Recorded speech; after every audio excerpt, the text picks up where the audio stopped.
10, 219, 219. Forward Progress, a Chicago Bears podcast with Dan Bernstein and Matt Abeticola on 312 Sports. We give you Forward Progress here on 312 Sports, a Chicago Bears podcast. The Bears and the Steelers will kick it off on Sunday at noon. Looks like a perfect day out at Soldier Field. Ideal conditions for some NFL football with some storied family-owned franchises. And then we'll find out if indeed Aaron Rodgers is healthy enough and his wrist is braced enough to take them on. There are some Bears who appear to be on the mend as well. Yeah, it's going to be a fun game. I'm excited to watch. I hope Aaron Rodgers plays, even though that's on the backside of the possibility of him tearing the Bears to shreds. I mean, I'm willing to risk that happening for the Bears to get after Aaron Rodgers and get a win at Soldier Field. I am too. You have turned me over to that side of things, and Mason Rudolph is a perfectly capable NFL backup. Yep. He's probably a guy who is a year away from being on one of those Progressive ads. You just have to find a task for him. Yeah, for sure. I mean, I'm surprised that we haven't had like a backup Christmas tree decorator, somebody for the holiday season, putting the tinsel on there, putting the star on they can't top reach. or Yeah, something. no, it's a good ad, clever ad. Yep. So that's where Mason Rudolph is. But yeah, get Aaron Rodgers out there and let the Bears have at him, even if the defense is still trying to kind of piece it together. But it seems like there's some good news in the pipeline, and we will get to that. But we've got words from the material participants. Yeah, so Ben Johnson, Caleb Williams met the media yesterday, so we'll go over some sound here today. Not all of it, of course. We handpicked some things that are relevant to what we've discussed, what we want to hear, what we can learn from Ben Johnson. We talked about a couple weeks ago going into, after the sixth drop game, and Zacchaeus had, I think, 4 of those drops, demanding more time for Luther Burden, and it seems that in last week's game, Luther Burden got that time. Zacchaeus played 10 snaps, same number of snaps that Ozzie Trapillo played, if you want to get an understanding of what your number 3 wide receiver, where he's viewed at now. And Ben Johnson was asked about Luther Burden and why he's getting those more opportunities. You get what you earn, and I think he's earned the increased snaps. It's something we evaluate each week. What does practice look like? How are these guys through the course of the week? Are they making plays or not? And he's steadily climbed. It's the route running detail that's showing up, the consistency and making sure his alignments are right, his assignments. He's doing a real good job with that, and it's a credit to the receiving room. The vets are showing him the way, and then Randall L. and Robbie Picasso.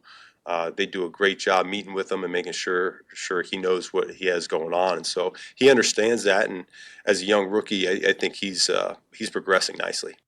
There you go. But what was his title? That Mike Tomlin bestowed upon him yesterday. Was it Luther, the wide receiver? Oh God, what was it? We just said it yesterday, right? It sounded as if he had some sort of royal title. Luther the pass catcher, Luther God the young wideout. You got to figure it out now, because he's not just Luther Burden. He's Luther the young receiver. Luther the young receiver. Yeah, I think that's what it was. So long ago. I know. It was 24 hours ago. How could we possibly remember what it was just 24 hours ago? So again, this just goes on to show that what we're seeing as Bears fans, the coaching staff is seeing, and that we're aligned. If I can steal one of their pages, we're on the same page. And it's nice to feel that way as a Bears fan. It shouldn't be that hard that the guy that can't hang on to the ball gets benched. But it shouldn't be that hard, but it has been for so long. I know. The obvious correct right decisions weren't always the ones that were made. And it's nice to see that. I agree. It is a totally lame thing to celebrate. I know. It totally is. I mean, it's a real low bar for celebration. Coach has eyes. Sees things I see. Coach processes information, makes decisions based on facts. Ugh. And why did you see? He just totally ruined it. It's like Like, oh, It's okay. Oh, man. It's okay. Yeah, well, Luther Bird, let's see. He's fast, and he doesn't, when you throw him the ball, he catches doesn't it. drop it. In the last 3 games, do you know what, like, the numbers say that the Bears have been dropping 1 of every 6. yes, That's too many. that is too many. That is, and poor Caleb's got to be like, hey, well, every picking me apart here. I threw some dots there, right there. People seem to not be hanging on to him. Yeah, that's why it's frustrating watching these games with Caleb because, I love the kid and I love his potential and where he's going in the NFL. And you get so frustrated at times because he makes some really bad throws. Mm-hmm. And then he makes some unbelievable throws that maybe a handful of guys in the league can make. And then there's the drops, too, that go on. It just adds on to it. It's like a recipe of just like what you feel like as a Bears fan. You get angry at him for the bad throws. Yeah, and then we're angry at him for evincing our feelings. Right. Where he's reacting exactly like, oh, God damn it. Right. But then he can't do it. I'm like, hey, young man, you shouldn't do that. You really shouldn't do that. Like, we'll do that for you. Exactly. Yes. I'll do it. Actually, you know what? Last night during the Bulls game was the first time I was booing my television. I wasn't mad. I was just. What were you booing? Oh, I was booing the fact that they gave up a 31-7 run and they were going to lose the game, and I was literally just sitting there going, boo. I don't do that during Bears games. Bears games, I yell and I scream and I kick and I throw stuff. Yeah. Who was the Billy Crystal's wife in Princess Bride? What Carol actress Kane. is that? Carol Kane, and she's booing.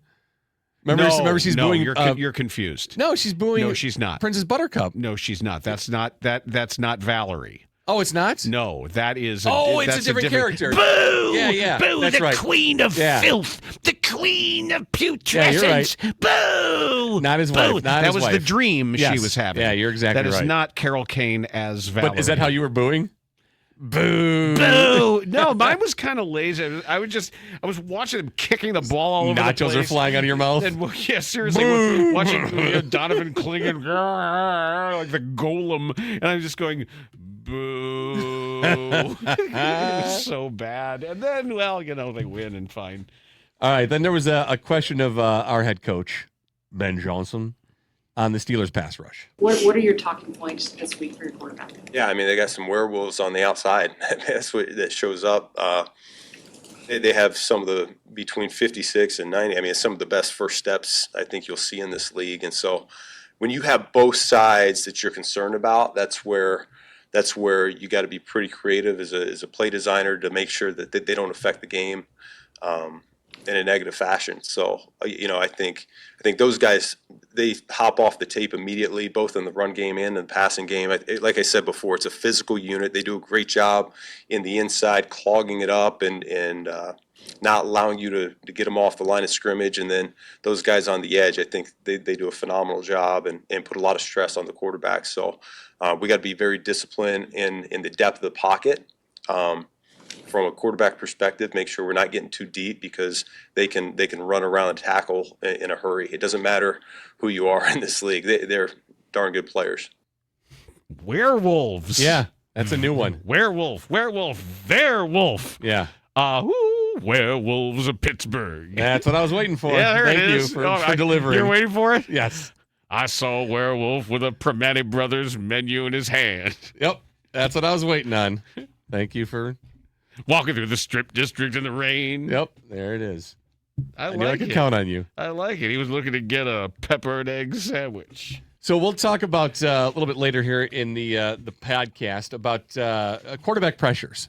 Because that's been a talk and a theme this week from the Bears reporting staff. And yeah, the theme is do it more. Right, but about really more on the Steelers' end and how quick they are and their pressure. So I want to dig into the numbers a little bit. Okay. And take a look at QB pressures, both Steelers defensively, Bears defensively, and then what Caleb Williams has faced as a quarterback this year. So some good numbers to get into. But continuing on with Ben Johnson, he was asked about Kyler Gordon and what his plans are for Kyler Gordon when he is eventually back. Kyler's window opening, what do you sort of anticipate shaking out the nickel? And has CJ done enough that you want to get both those guys out? Yeah, I mean, I think CJ is definitely a playmaker, and so he's a guy that we're going to want on the field. And when we feel good about Kyler being ready, we'll make sure we have a good plan in place in terms of how we set that up. And what's that plan? What do you Right. plan on doing when he's back in? What position does he play? Will they play on the field together? Is that the plan you have? Yeah. So what did he say? He didn't. What do you mean? Well, wasn't asked. Why not? I don't know. I wasn't there. Well, where are you going to play him? They play the same position. Yeah, so I would have loved to hear what his plans are. And he may not have said anything. He may have just said, yeah, we're working through it. So okay, well that's fine. We'll update you on it. Let's go to the options here, where they're both nickel corners. But here's what I wanted to ask you though. When from that what you heard, and this is again we're learning to speak Ben Johnson. What did you hear there? Because what I heard was they will be on the field together. That's what I heard. Well, I don't know that I did hear that. Okay. I don't know. Or maybe you have different packages depending on personnel. I don't know, because that's not an easy one. You say good problem to have, having too many good players, you're too deep at nickel corner. But if you could play, let's go through the options. You could play Gardner Johnson at a safety. Mm-hmm.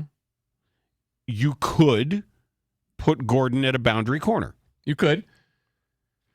Yeah, I mean, I think you leave Gordon where you leave Gordon at the nickel, and then you get creative. Because you can't move Gardner Johnson out to boundary corner. No, you can't. But you get creative with what you do with him as a hybrid linebacker or safety type position. Well, would you take a linebacker off the field then? Would you take Noah Sewell off the field? I know you wouldn't take TJ Edwards off the field. No. But would you take Sewell off the field and go small? I would. If Not all the time. If he's going to continue to make plays, absolutely. Depending on his production and run support. If you're going to, somebody's got to be in the box, or you walk Brisker down and use him as more of your run stop, or just as long as the box numbers are okay. Yeah. I don't know, but I don't think it's that easy, and it's certainly deserved. So what are your options as you make those decisions? Yeah. Well, we'll see. We'll see as it gets updated. Now, I don't anticipate it being this weekend that they play, so we'll have some more time to figure it out and what he has to share. He was also asked about Jalen Johnson and Kyler Gordon, the plan, the timeline for their return. We have a plan. We have a plan in place. It's something that we had a lot of trust in the support staff, just like you mentioned, between the training room and then our sports science department. We'll make sure that we're acclimating them properly. And last thing we want to do is put a player in a spot where he could potentially hurt himself again. So we'll be very smart about that. But at the same time, I know that they want to be out there and they're pushing hard to be game ready, whether that's this week or not. But we're doing all of our due diligence to make sure we're smart about it. Whether it's this week or not. It won't be. It won't be. No, but I still thought that was surprising to hear him say. Well, I know. He's just putting that out there. Yeah. Whether it's this week or but not. But it's not this week. Of course not. Yeah. The guy had groin surgery. I mean, come on. We still don't even know exactly what he had repaired. No. Love to find out if it was similar to what happened when he was working out on his own, if this was indeed, we find out, a core inguinal hernia, sports hernia kind of thing that is common. Yeah. And sometimes presents in an odd way. Yeah, and we probably won't find any of that out until after the season. Someone talks to him and he shares that. But yeah, he was asked about how he knows that they're ready to play, and he talked in there in detail about the medical staff, which I think that's a good route to go if he's the head coach. Mm-hmm. I would rely on the doctors myself too, if that was him. Just make sure that you're not going with government websites. That's where I'd be careful. Do you want to go through the whole injured list? One more cut. Okay. I'm going to do one more cut from Caleb here. Caleb was asked about his time so far with Ben Johnson. Here's the question, too. Rewind a little bit to January when you were excited about Ben coming in. Was this kind of what you thought it would look like? How does this compare to kind of what you hoped? I didn't really put an expectation on it in the sense of that. When you start training and learning the playbook and all these different things, you understand that that's a process in itself. And then there's multiple different things that attribute to winning games and all of these different things. And so that was my focus when he first got here, and I was just excited, just because all the things that I've heard from my friends around the league, that whether they've played against them or they played for him and things like that. And Just excited for what was to come. And then, now being here with him, he's been everything that he's told me he was going to be. Just going out there and fighting for him and all the coaches and all the players in Chicago. And so I think he's provided that belief, that confidence, but also the discipline for us. When you have all those different things and belief in your coach, belief in each other, you start being able to win some games and even win some maybe unfavorable games. I would really like to know when he said there that he's been everything he said he was going to be. Like I would love to hear like what their initial conversation was. Like what did Ben tell Caleb that he was going to be? I would have loved to heard like from his perspective what Ben said he was going to be. I still think there's a long way to go. Oh, no, there definitely is a long way to go. A long way to go in that relationship, as good as it's been. And frankly, that's the good news. Is as much as we nitpick and as much as our expectations are where they are, and that's not going to change, that in year one, 10 games in, they're a top 3 offense. Yeah. And it's not a gimmick offense. It isn't like the rushing offense when all the numbers were padded with Justin Fields doing college stuff.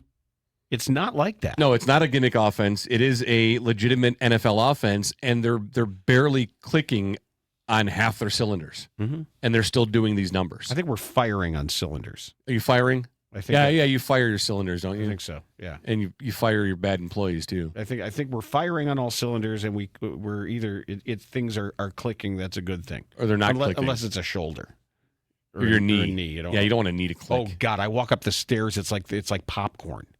Oh, down the stairs in the morning is even worse.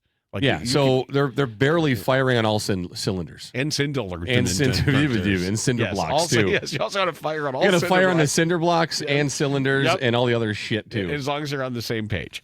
Yes, just don't turn it ahead of time. But there is still a ways to go, and that's fine. And there is some progression. And I think there's some frustration on both ends probably because Caleb's got to get frustrated. Sure. There's a lot to learn and a lot to do, and he really needs to improve on being able to read what's presented to him before the snap. That's one of the biggest things that he needs to work through. It's also knowing when to go big play hunting. It's when to get out of the pocket and break things down, because there are so many plays on which I know Ben Johnson would say, "Hey Caleb, just give it one half a beat longer for that guy to come open." Well, just I love your instincts. I love the little backspin and all of that, but just give some of these plays a chance to develop just a tiny bit longer, because I know had you waited, he's going to take some hits. He's going to get drilled. He's going to have to. But he's been taking them anyway. He talked about that. And on the deep pass to DJ Moore on the 3rd and 8, 3rd and 9, the second one that he missed early in the game, he talked about that play. And what I liked about it was he saw, before it happened, he saw DJ was going to break off and be open. So he saw it early, which is great. What he did was he threw the ball probably a second too soon. And if he just holds a second and sees him break into that route, he makes a better throw, more on a line, hits him in stride that he can possibly turn upfield. But the fact that he recognized it early before he broke off to the right was great. And he even said that he needs to hold on to it a second longer. And if I'm going to take hits, then so be it. But that's part of playing the quarterback position. But I love that he recognized it before it happened and just has to put those two steps together, the recognition and then the timing of it. And he'll get there with it. And the one that Rome he talked about and said that was just a bad ball. He just needs to give Rome a chance, which he didn't. We're brought to you, as always, by Beer Church Brewing here on Forward Progress. It's New Buffalo's brewery-pizzeria in a historic church, wood-fired Neapolitan pizza, small batch craft beer, brunch every day. Visit beerchurchbrewing.com. You can make some pizzas. You can have some of their fabulous small batch brews. The Pontius Pilot, real good. And if you want, if you head out there, ask, they'll pair things up for you, depending on what you're ordering, depending on if you're just crushing beer all day, hanging out and watching football, or if you want something specific to what you're eating. They really know what they're doing. I'm telling you, when you go your first time, get the meatballs, get the sausage stuffed banana peppers. Their homemade sausage it's just the best. And the margarita pizza and a Caesar salad, you're good to go. finish it off with some gelato, have whatever beer you're drinking. If it's a brunch type time, they can do their Bloody Mary looked incredible, and they can do one non-alcoholic as well too. That's an easy one to do if you just want to drink it. But I'm telling you, the margarita pizza will change your life. Yeah, I was looking. The Bloody Mary is. Yeah, they got a picture of it in the hymnal. It's a meal, isn't it? Yeah. Yeah, the Blessed Mary. Vodka, their house-made bloody mix. It's charred of the cup pepperoni, cup and curl pepperoni, or curl and crisp, cherry tomato, basil, a ball of fresh mozzarella, olive, mini pickle, a lime, and then the spice on the rim. Yeah. No, that's good stuff. And they can do that for you. No vodka. That's an easy one to do. Or vodka. And you do all that, and then you finish off with a flight of gelato. You can do a taste of 5 or 3. We did the 3, but I'm telling you, it's worth the drive. So here is the latest that we have. Aaron Rodgers did not participate yesterday, nor did Jalen Warren, Alex Highsmith, Jonnu Smith, TJ Watt, and Cameron Hayward. Those last 3, Smith, Watt, and Hayward, were all a rest day. And then on Aaron Rodgers, too, I want to just elaborate a bit. He was asked about if they have found a brace yet, and they have not. He said they're working through it. And if the brace isn't for the brace is really for safety and protection. Mm-hmm. It's not about functionality. It's not about pain tolerance. It's really just about, if I'm going to fall, is this going to help me? Is it going to make it worse? I need to make sure that I can function properly. Getting the snap under center. That's the most important thing. Well, because that thing comes at you, and you have to be. It is the left hand that takes the brunt of that force. Yeah. So they might have to do some pistol stuff. I know that there's Arthur Smith does like his play action passing, and that's not going to work if you're all gun. So yeah, no determination yet on where they're at with Aaron Rodgers. I think he says he wants to be out there, so we'll see what happens. He needs to get clearance to play, but they need to find the brace first that he's going to play with, and then get the medical clearance. Where did Ben Johnson get that term werewolves? I don't know. I'd never heard that before. Not either. Yeah. Like, it's not really a football-y It's not thing. a football Maybe term. it is, because he comes from a little different tree, I guess. I don't know. Maybe we got some werewolves out there. Yeah, but he said it right away, right? What are your talking points this week for your quarterback? Yeah, I mean, they got some werewolves on the outside. What if they had actual werewolves? I know. Think about that. Not even just players. Yeah, we start drafting the all. We should have done that for Halloween. We should have done the all monster team. Oh, that'd be a good one. Yeah, we got our top 10 Steelers that are coming. Yep. I'm already deeply in it. It's going places already. Yeah, that'll be tomorrow for DBU, our top 10 Steelers of all time. And Friday feedback on Feedback Friday. Yep. And then we haven't even decided which it is yet. We have a Pittsburgh Steelers reporter, too, that will join us tomorrow for Forward Progress. How cool is that? Yes. As far as Bears injuries, they had as the DNPs Brisker, Byard, Edmonds, Edwards, Jarrett, and Sewell. Jarrett and Byard were given rest days. Limited for Dahlman, Gordon, Homer, Johnson, Jalen Johnson. But again, I look at Gordon and Johnson. I don't know why they list him as limited because I don't think they're playing. I obviously could be wrong. This could be a complete smokescreen. Tyreek Stevenson, limited. DeAndre Swift, limited. Darnell Wright, limited. Okie dokie. All right. So we'll see if that improves today. But it's certainly good news that the return to practice windows for both Johnson and Gordon are open. And then we'll figure out how they handle this embarrassment of riches. Poor Nick McLeod and maybe even Nashawn Wright. Somewhere he'll have another chance at his deserved game ball. Unless Kevin Warren swoops in and takes it away from him once again.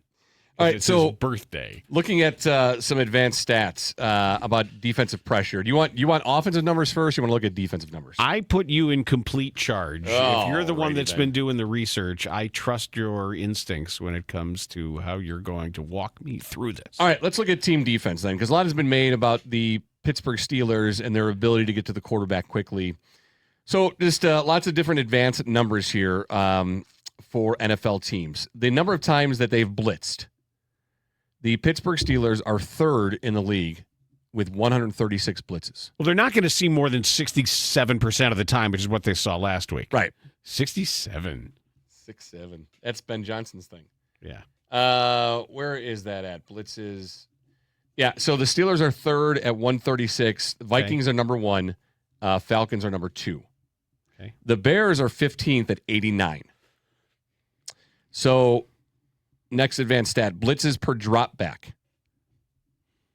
The Steelers are the 4th most blitzing team on a drop back opportunity, 31%. The Bears are 12th at 26%. QB hurries, Pittsburgh is 11th at 28. The Bears are 27th at 19. QB knockdowns, Pittsburgh. Yeah, we did some of these. These are not good for the Bears. Yeah, second at 42. The Bears are 29th at 22. Sacks, we know the Steelers are third at 33. The Bears with 21 is 23rd. QB pressure, so that's everything. That's sacks, hurries, knockdowns. Steelers are 5th overall with 103. The Bears are 29th at 62. Okay. One stat that was interesting to me that popped up on my radar was missed tackles. The Pittsburgh Steelers are second in the league with 93 missed tackles. Are the Bengals first? The Bengals are first with 126. All right, good. Because I think they practice their missed tackles. Yes. I think they actually set aside practice time to have a guy like get kicked in the sternum and run over. Good job. But I was surprised by that. I was surprised the Steelers were up at number 2 with 93, and then the Bears are 21st in the league in missed tackles with 57 missed tackles. I'd love to know how tightly that gets defined. Like how squarely does it have to be? Do you have to, or is it an arm tackle run through? Does that count as? How do they evaluate that? Should how have much been a subjectivity tackle? Is there to it that should have been? Yeah. There has to be a lot because they're not all obvious. Well, who was the safety from the Bengals that we highlighted?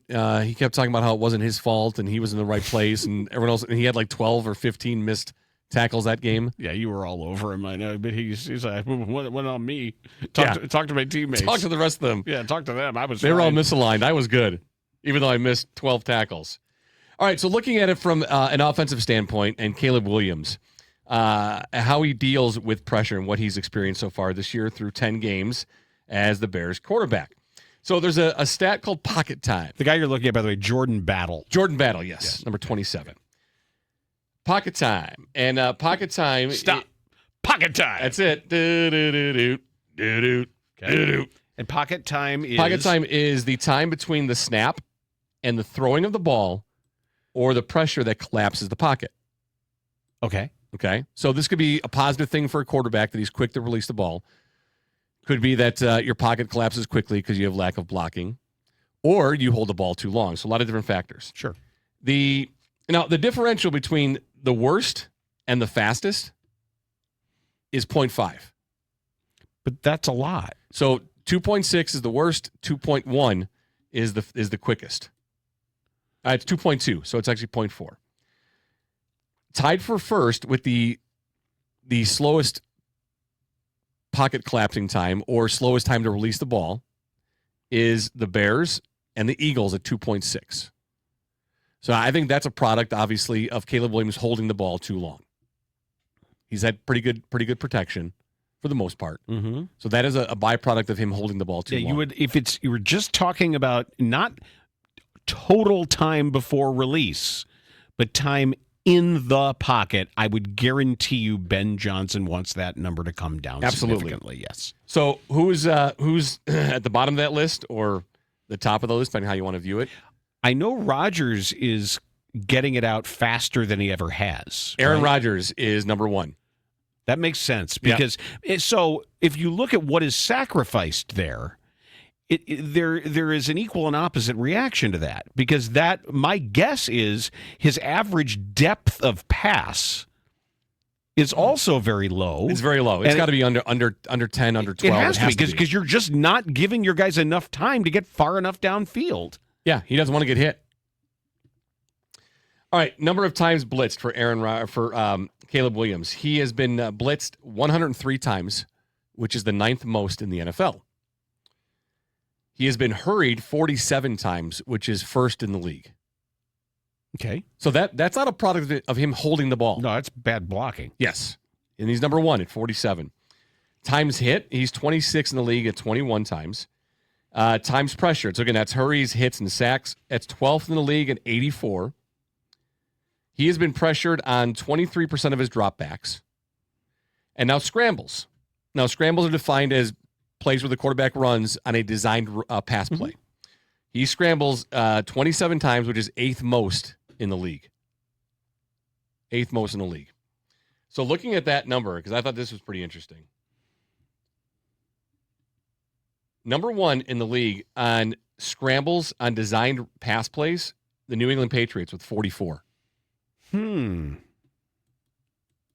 Commanders at 43, the Jets at 42, the Chiefs at 36, and the Giants at 33 are your top 5. That's a lot of bad, except for the Patriots, right? Yeah. Patriots 9-2, top of their division. Can you tell me, and you could look at the quarterbacks here, who are the bottom 5 teams as far as the number of scrambles are concerned? So scrambles are designed pass plays where the quarterback runs. And it's not always a direct correlation to being sacked either. Interesting. So it would just be, my guess is, but it would be a function of teams that see a lot of man defense probably have more scrambles than teams that see a lot of zone defense. It would also be maybe a one bad line matchup if you've got somebody who keeps getting beat and a quarterback who is quick enough to do damage that way. Or maybe a quarterback who just doesn't want to run or can't run. Ooh. How about Geno Smith? Geno Smith is in the bottom 5. He is 30th with 5 scrambles. How about, and this is a weird one, but just based on the way this year is going, is Justin Herbert on there? He is not. Okay. The Chargers are actually right above the Bears. And so they're 7th, the Chargers at 29 scrambles. So Geno Smith is 1. This is a really interesting question. I'm trying to think of like quality of play. Well, I know Jared Goff doesn't want to go anywhere. Jared Goff is 31st with 4 scrambles. Okay. All right, who else? The Rams. Okay, Stafford. Stafford has the least amount of scrambles so far this year at 3.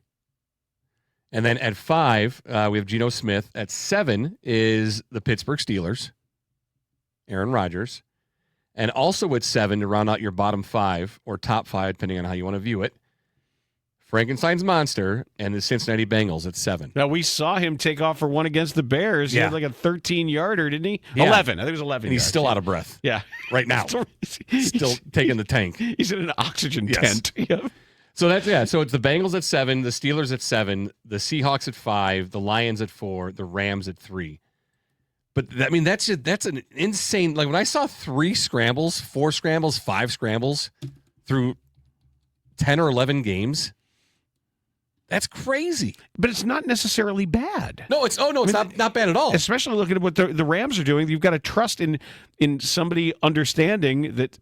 Oh, I love it. Somebody will be schemed open. Ben Johnson sees that and goes crazy. Yeah. Like he loves that. And like give the play let the play design work before you go off on your own. Get the ball in the hands of the playmakers. Let's get those explosive plays because we're more and likely you don't get hurt. More likely to get an explosive play by you doing your job of throwing the football. And over time, you'll extend your career. You will if you look at every collision of every tackling event as a certain percentage possibility of missing a week, of man games missed, of whatever, however you want to do the math, you want that number to be as low as reasonably possible. And so, again, it's not a direct correlation of being sacked, though, either, because Geno Smith has been sacked the least in the league with 10. No, I mean the hits that you take getting out of the pocket. No, for sure. Even when you slide, somebody can come over and knee you in the head, and if you're a Bears quarterback, nobody gives a damn. Yeah, it was at first, though, with the lower numbers, I thought, all right, how does this play into just being sacked? Because you're not going to scramble when you're a guy sitting on top of your head. But it doesn't correlate to it. With Geno Smith being sacked 10 times, that's the lowest in the league. Stafford 14, so that's 3rd in the league. You drop down to the Steelers at 19. The Bengals have been sacked 23 times. And that's a little product of the fact that he's not very mobile. And then who was the other guy that I mentioned? Other team.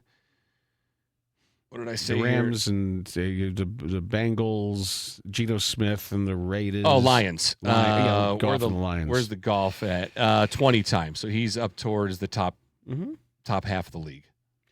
Well, I as far as its impact on the Bears, I think we got a pretty good sense now of what they want. They don't want to completely turn off all of the possibilities because of the number of comebacks that they've had in the fourth quarter and game-winning drives simply because Caleb Williams has looked and seen, all right, I can go.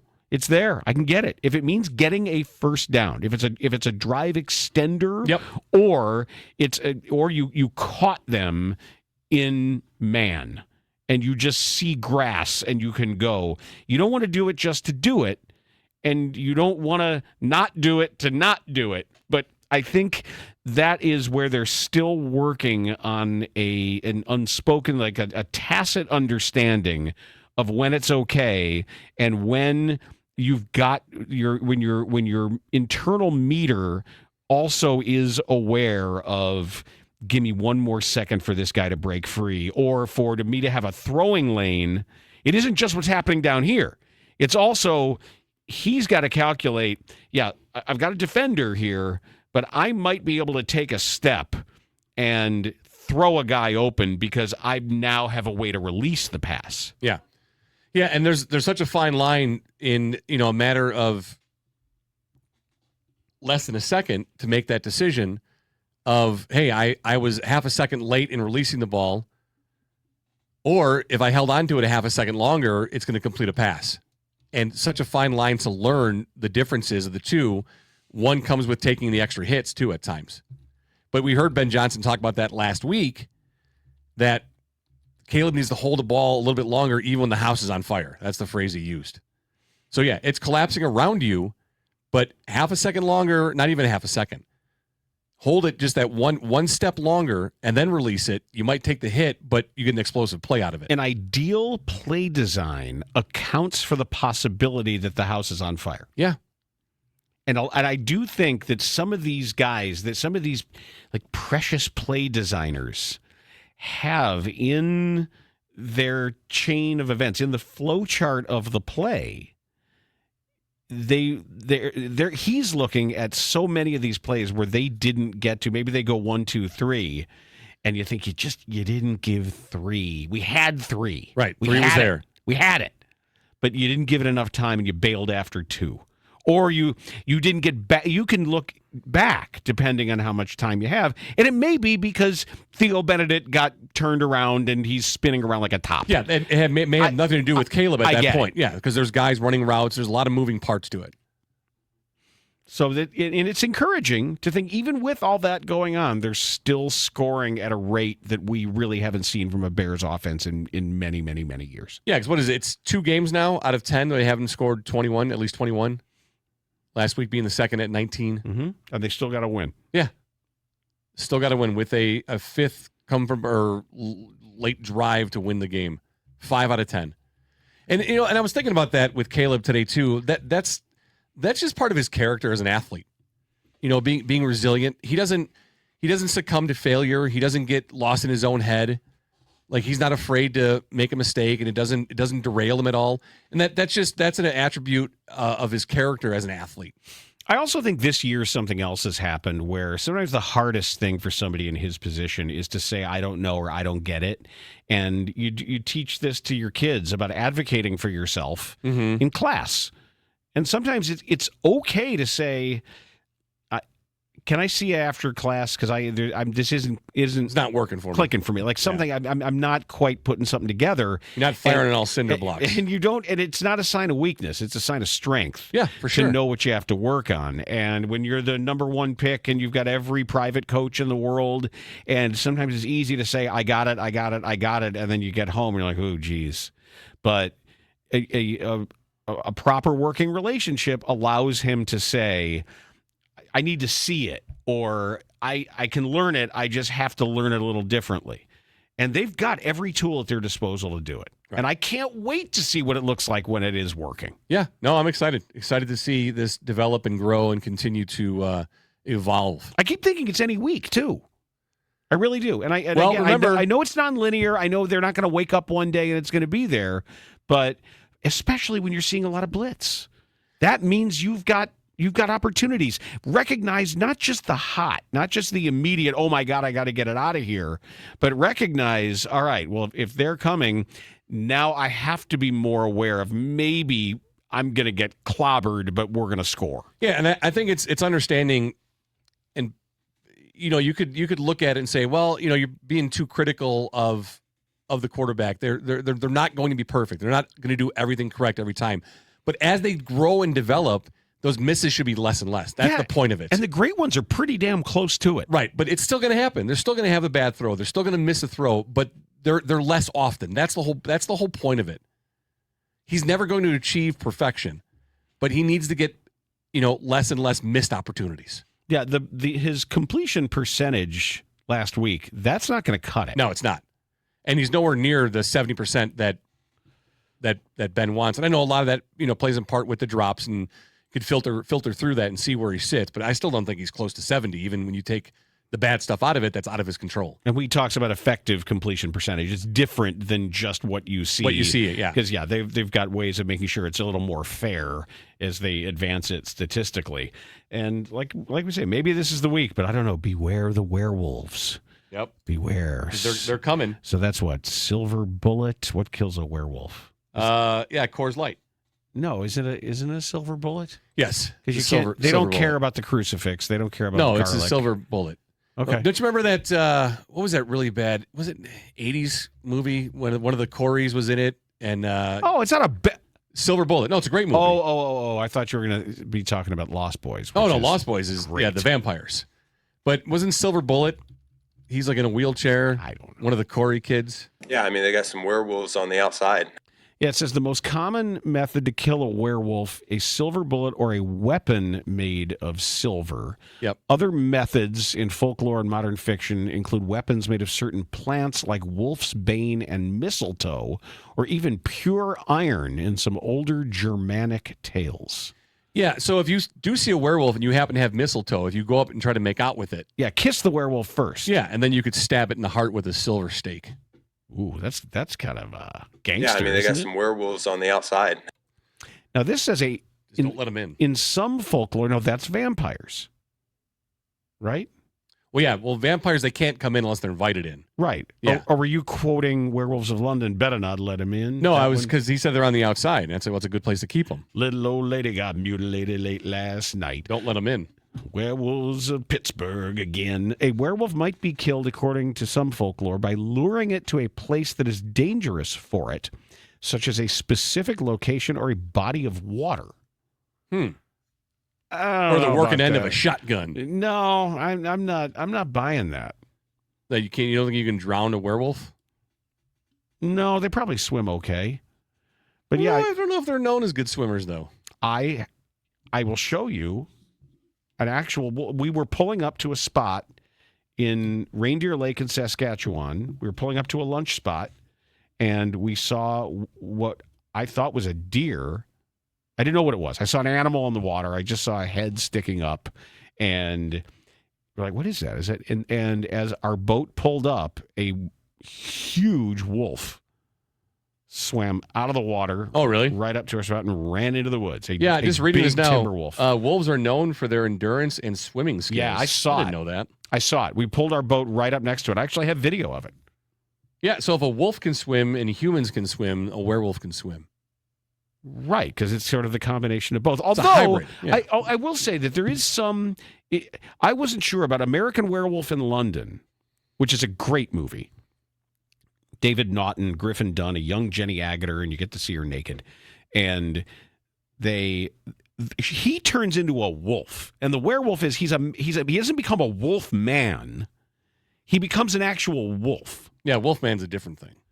Right. He's not like a guy that's covered in fur and has claws and all that. He literally, it's a man who becomes, the lycanthropy means you turn into the animal. You're not like Wolfman. Right. You're not like playing high school basketball, like Teen Wolf. I still have never seen that. I never saw the second one. I never saw any of them, and I don't really think I'm interested. I'm pretty close to say that if you haven't seen it yet, you're not going to happen. Probably not going to see it. I'm gonna go on the limb. Not going to set aside time for a Teen Wolf viewing. I'm gonna see if there's a play on my bookie for that one. Because we did it with all the kids. Like Jason loved all of the John Hughes movies and like the teen party movies, all the 80s stuff. Yeah. Loved them. Absolutely loved those movies. Zoe a little bit, like 16 Candles and some of that, but Teen Wolf was just not on that list. But we put him through all of a full 80s movie education. Well, maybe you should watch Teen Wolf. No, thank you. Maybe you can have a date night with the wife and she's probably seen it. Pop some popcorn and she's probably seen it. Pour a glass of vino, or maybe an espresso martini or two. You're gonna get in trouble. I'm not saying nothing. I don't know nothing about nothing. Ain't saying it. And that is today's Forward Progress, a Chicago Bears podcast on 312 Sports. 10, 219, 219. Forward Progress, a Chicago Bears podcast with Dan Bernstein and Matt Abaticola on 312 Sports.